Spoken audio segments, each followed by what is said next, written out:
কল্পনাই করতে পারি না, অনেক সুন্দর জ্ঞান আছে।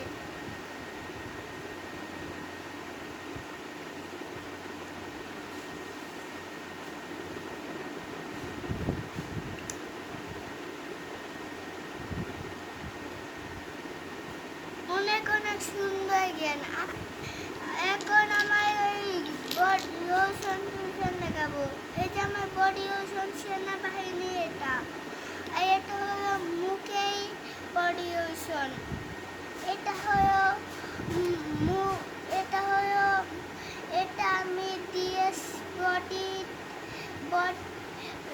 এটা আমি মুখে দিয়ে সুন্দর হই।